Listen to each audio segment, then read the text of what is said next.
We are talking about immunization. The immunization you came for today, we call it pentavalent, because they've added 2 more vaccines to make it 5. The immunization you are collecting is free.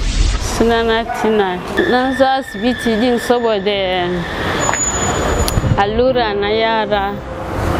Kuma ga karba allura din ma. Ciwo din yana da yawa yanzu. Yana da kyau kin idan ban karba ba yaro nan jikin shi bare ya nuna haka ba. Amma wade su ba su karba, amma wade su suna karba.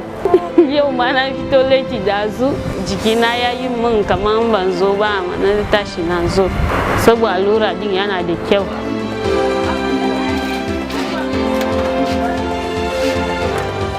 Magungunan rigakafi sukan biyo hanyoyi kafin su zo hannunmu, wanda yake gwamnatin jihar tana samo magani daga hannun federal government, wanda ita kuma federal government daga waje take samo maganin nan.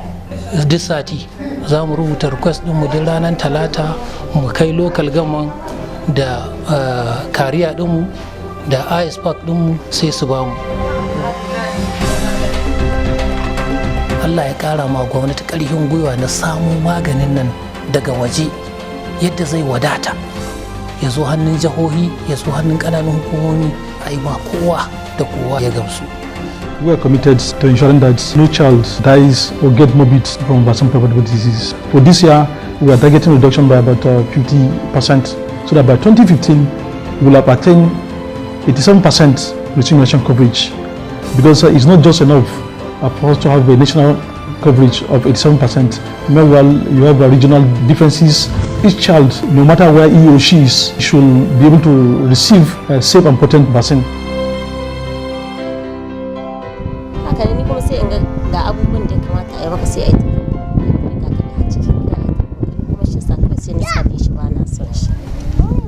Shekarun da Dr. Ahmad ya kira yake cewa a rika yin rigakafi saboda mutane lokacin ba sa son rigakafi sosai.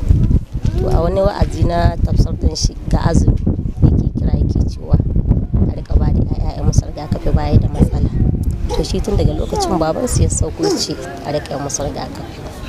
Amma mu da ba ma yi gaskiya.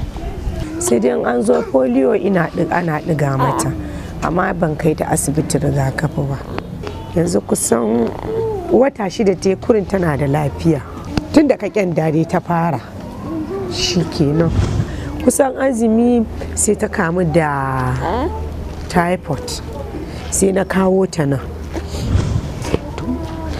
To tana cikin wannan yanayin da azumi ta ji sauki, kuma sai yanzu tari sai ya shige ta, to shine ta ƙara lalacewa haka. She is a 1 year 4 month old child. She came with cough, post-tussive vomiting, and then poor weight gain over time. And she was placed on medications last week. The doctor who saw her made an assessment of pertussis. Pertussis is one of the vaccine-preventable diseases. But also, when I examined her, I want to query TB because she's not immunized, and we are in a country that is endemic, so to speak, for TB.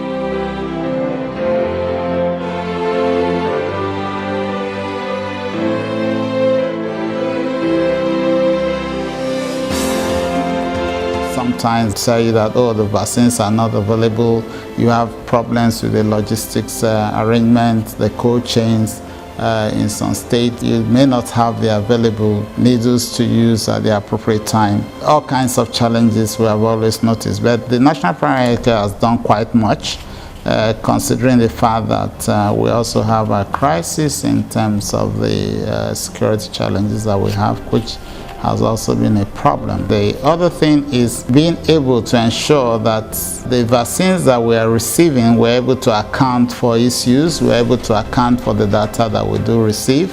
I think that the National Primary Health Care, looking into this, is developing a new framework to ensure that we're able to reach out to all the children as much as possible, despite the challenges that we do have at the moment. There should be a new approach, developing routine immunization strategy plan. It has to be sustained. One very good thing about that plan is that we brought in accountability. We are leading the effort in terms of accountability in the health sector. Everybody has what he or she is supposed to do. Federal government, state government, civil society organization, partners, traditional leaders, religious leaders, every stakeholder.